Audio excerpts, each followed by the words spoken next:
जय श्री राम दोस्तों, मैं केशवर पाल आज फिर एक नई वीडियो के साथ आपके सेवा में हाजिर हुआ हूँ। दोस्तों, एक पुस्तक है रामपाल की जीने की राह। वास्तव में दोस्तों, अगर शास्त्रों की माने कि शास्त्र में जो लिखित है वह सही है, तो इस पुस्तक को पढ़ने वाला, इस पुस्तक को मानने वाला नरक में जाएगा। दोस्तों, हमारे शास्त्रों में लिखा है कि जो गीता वेद पुराण की निंदा करता है, जो देवी भगवती की निंदा करता है, वह नरकों में जाता है।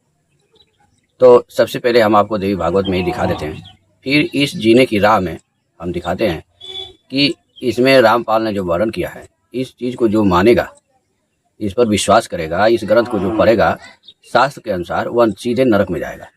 ठीक है, तो आइए सबसे पहले देवी भागवत में हम आपको दिखाते हैं। दोस्तों, वे लोग नरक में जाएंगे जो ब्रह्मा विष्णु महेश देवी देवताओं की निंदा करते हैं और गीता वेद पुराण की निंदा करते हैं और देवी भगवती की निंदा करते हैं, वे नरक में जाएंगे। ऐसा देवी भागवत में लिखा हुआ है। आइए हम आपको पढ़ के सुना देते हैं। यह देखिए देवी भागवत है और इसका 9वां स्कंद है, अध्याय 33 है और यह पृष्ठ संख्या 484 है। यहाँ पे कहा गया है कि जो अधम मनुष्य मूल प्रकृति भगवती जगदम्बा की निंदा करता है, जो वेद शास्त्र तथा पुराणों की निंदा करता है, जो ब्रह्मा विष्णु शिव आदि देवताओं की निंदा में संलग्न रहता है और जो मनुष्य गौरी सरस्वती आदि देवियों की निंदा में तत्पर रहता है, वे सब उस भयानक नरक कुंड में जाते हैं जिससे बढ़कर दुखदायी दूसरा कोई कुंड नहीं होता। उस कुंड में अनेक कल्पों तक वास करके वह मनुष्य सर्प योनि को प्राप्त होता है। भगवती की निंदा के अपराध का कोई प्रायश्चित ही नहीं है। यानी यहाँ पे कहा गया है कि जो ब्रह्मा विष्णु महेश की निंदा करते हैं, जो भगवती की निंदा करते हैं, जो वेद शास्त्रों की निंदा करते हैं, पुराणों की निंदा करते हैं, वे भयानक नरक कुंडों में चले जाते हैं। आइए अब हम दिखाते हैं आपको कि रामपाल जी गीता वेद पुराण शास्त्रों की कैसे निंदा करते हैं। यह पुस्तक है जीने की राह, जगत गुरु तत्वदर्शी संत रामपाल जी महाराज। जीव हमारी जाति है, मानव धर्म हमारा, हिंदू मुस्लिम सिख ईसाई धर्म में कोई नारा। दोस्तों, इसके पृष्ठ संख्या 23 पे रामपाल जी विवाह कैसे करें यह वर्णन देते हैं। ऐसा वर्णन करते हुए लिखते हैं यहाँ पे, विवाह कैसे करें। जैसे श्री देवी दुर्गा जी ने अपने तीनों पुत्रों श्री ब्रह्मा जी, श्री विष्णु जी तथा श्री शिव जी का विवाह किया था।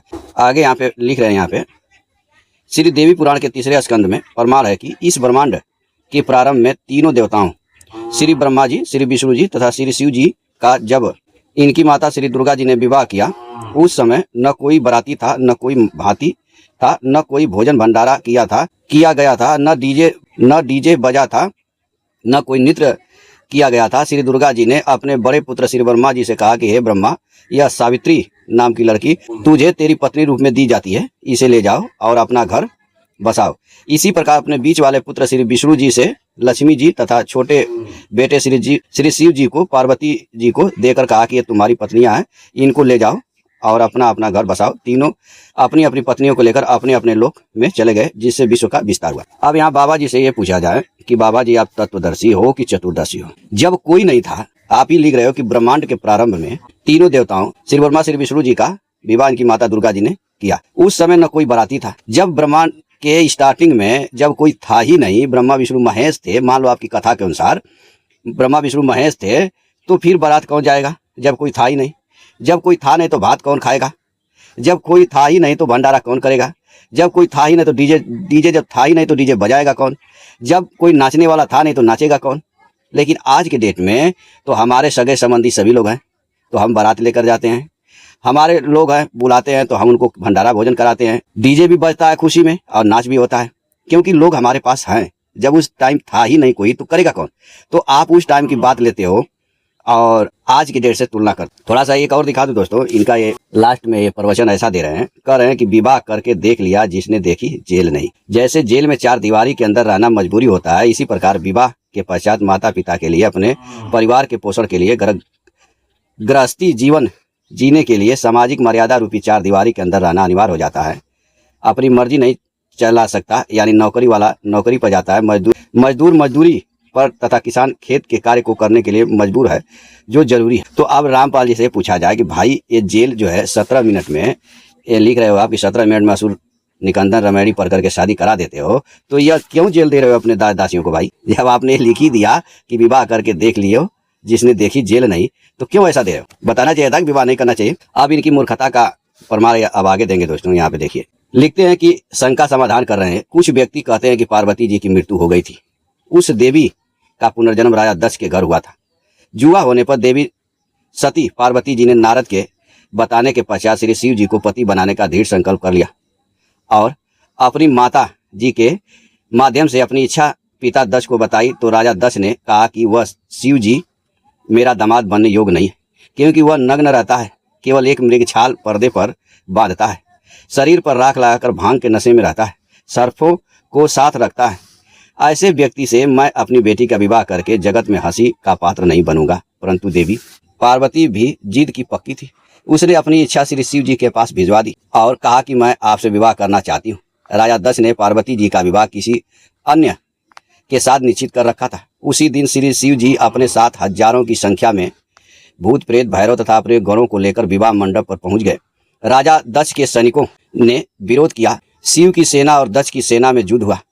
पार्वती ने शिव जी को वरमाला पहना दी। पार्वती को बलपूर्वक लेकर श्री शिव जी कैलाश पर्वत पर अपने घर चले गए। कुछ व्यक्ति कहते हैं कि देखो, श्री शिव जी भी भव्य बारात लेकर पार्वती से विवाह करने आए थे, इसलिए बारात की परंपरा पुरातन है।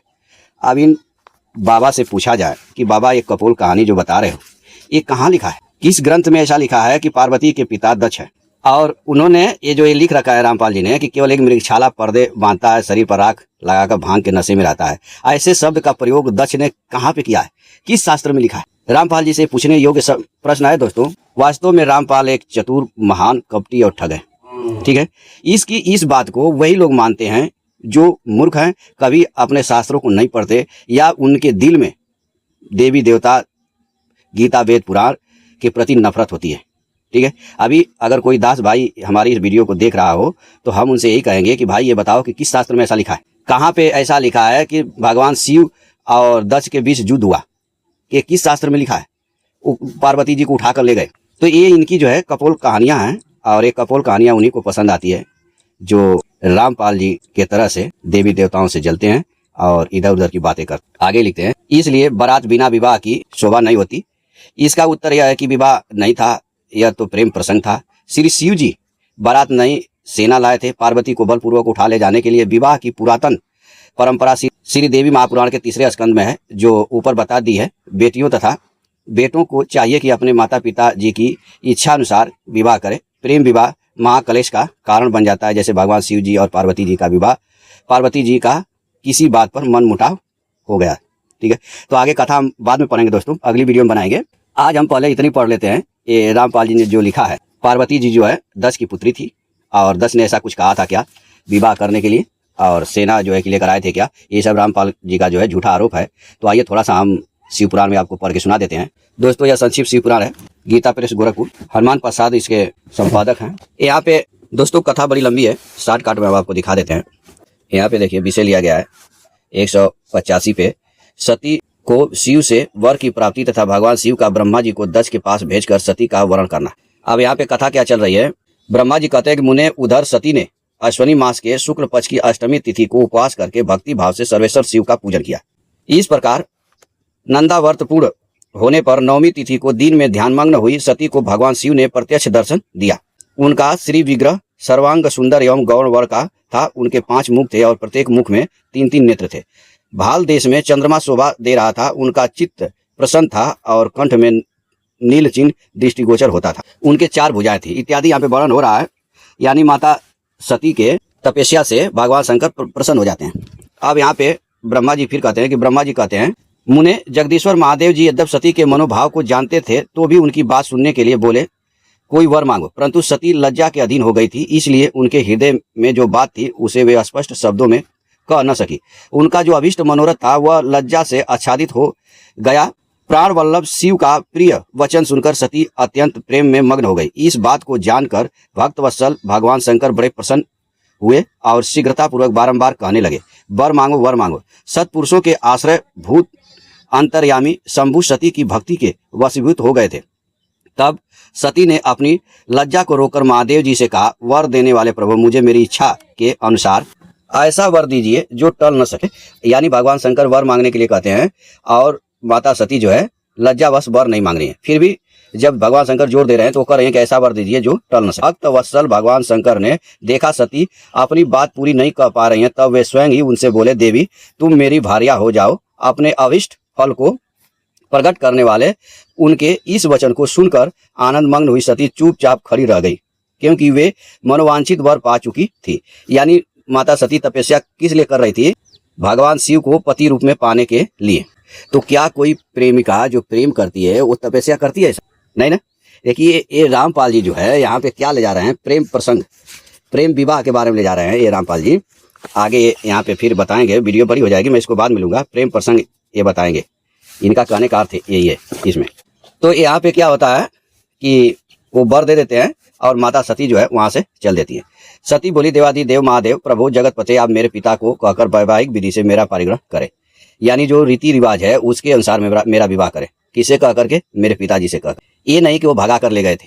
आइए रामपाल क्या लिखते हैं, ये देखिए लिखते हैं कि राजा दक्ष ने पार्वती जी का विवाह किसी अन्य के साथ निश्चित कर रखा था। उसी दिन श्री शिव जी अपने साथ हजारों की संख्या में भूत प्रेतों को लेकर आए और युद्ध किया और ले गए। आप पूरा विस्तार से आप पढ़ सकते हैं इसको वीडियो रोक करके। लेकिन यहाँ पे क्या हो रहा है कि वो माता सती कह रही हैं कि आप मेरे पिताजी के पास संदेश भेजवा दीजिए और उनसे कह दीजिए कि वो मेरा विधि विधान से विवाह करें। अब यहाँ पे क्या होता है, ब्रह्मा जी कहते हैं कि नारद सती की यह बात सुनकर भक्त वत्सल महेश्वर ने प्रेम से उनकी ओर देखा, उनकी ओर देखकर कहा, प्रिय ऐसा ही होगा। अब वो क्या करते हैं भगवान शंकर कि यहाँ पे देखो, शंभू ने कहा, ब्राह्मण मैं जब से विवाह के कार्य में स्वार्थ बुद्धि कर बैठा हूँ तब से अब मुझे इस स्वार्थ में ही स्वत्व सा प्रतीत होता है। दक्ष कन्या सती ने बड़ी भक्ति से मेरी आराधना की है। उसके नंदावर्त के प्रभाव से मैंने उसे अभिष्ट वर देने की घोषणा की है। तब उसने मुझसे यह वर मांगा कि आप मेरे पति हो जाइए। यह सुनकर सर्वथा संतुष्ट हो मैंने भी यह कह दिया कि तुम मेरी पत्नी हो जाओ। दक्षायणी सती मुझसे बोली, जगतपते आप मेरे पिता को सूचित करके वैवाहिक विधि से मुझे ग्रहण करें। ठीक है। रामपाल क्या लिखते हैं कि वो भगा के ले गए, युद्ध किया, मार हुआ। ठीक है। यहाँ पे क्या हो रहा है, वैवाहिक रीति से। तो ये रामपाल जो है मनमाना आचरण करने वाले हैं, अपने तो नरकों में जाएंगे, साथ में चेलों को भी लेकर जाएंगे। उसकी भक्ति से संतोष। अब यहाँ देखिए नीचे, इसलिए अब तुम मेरी आज्ञा से दक्ष के घर जाओ और ऐसा यत्न करो जिससे प्रजापति दक्ष शीघ्र ही मुझे अपनी कन्या दान कर दें। यानी ब्रह्मा जी को भेज देते हैं दक्ष के घर कि जाइए उनसे कह दीजिए। अब यहाँ पे होता है क्या, नारद जी पूछते हैं कि वक्ताओं में श्रेष्ठ महाभाग विधाता बताइए, जब सती घर पर लौट कर आई तब दक्ष ने उनके लिए क्या किया? तपस्या करके मनोवांछित वर पाकर सती जब घर को लौट गई तब वहाँ उन्होंने माता पिता को प्रणाम किया। सती ने अपनी सखी के द्वारा माता पिता को तपस्या संबंधित सब समाचार कहलाया। सखी ने यह भी सूचित किया कि सती को महेश्वर से वर की प्राप्ति हुई है। वे सती की भक्ति से बहुत संतुष्ट हुए हैं। सखी के मुख से सारा वृत्तांत सुनकर माता पिता को बड़ा आनंद प्राप्त हुआ और उन्होंने महान उत्सव किया। जब माता पिता ने सुना कि भगवान शंकर ने वर दे दिया है सती को अपना पत्नी बनाने के लिए, तो यहाँ दक्ष यानी माता पिता दक्ष और दक्षाणी ने बड़ा उत्सव किया। यहाँ पे दक्ष कह रहे हैं कि मैं अपनी इस पुत्री का विवाह भगवान शंकर के साथ किस तरह करूं? महादेव जी प्रसन्न होकर आए थे पर वे तो चले गए। अब मेरी पुत्री के लिए वे फिर कैसे आएंगे? यदि किसी को शीघ्र ही भगवान शंकर शिव के निकट भेजा जाए तो यह उचित नहीं है जान पड़ता। शिव के निकट भेजा जाए तो यह भी उचित नहीं जान पड़ता, क्योंकि यदि वे इस तरह अनुरोध करने पर भी मेरी पुत्री को ग्रहण न करें तो मेरी याचना निष्फल हो जाएगी। आगे यहाँ पे ब्रह्मा जी आकर के बता रहे हैं फिर इनको, प्रजापति भगवान शंकर ने तुम्हारी पुत्री को प्राप्त करने के लिए निश्चय ही मुझसे तुम्हारे पास भेजा है। ब्रह्मा जी ने जो भेजा था, भगवान शंकर ने ब्रह्मा जी को जो भेजा था, वही यहाँ पे ब्रह्मा जी आकर के दक्ष को कह रहे हैं। इस विषय में जो श्रेष्ठ कृत्य हो उसका निश्चय करो। जैसे सती ने नाना प्रकार से भाव से तथा सात्विक व्रत के द्वारा भगवान शिव की आराधना की है, उसी तरह वे भी सती की आराधना करते हैं। इसलिए दक्ष भगवान शिव के लिए ही संकल्पित एवं प्रकट हुई अपनी इस पुत्री को तुम अविलंब उनकी सेवा में सौंप दो, इससे तुम कृत हो जाओगे। मैं नारद के साथ जाकर उन्हें तुम्हारे घर ले आऊंगा, फिर तुम उन्हीं के लिए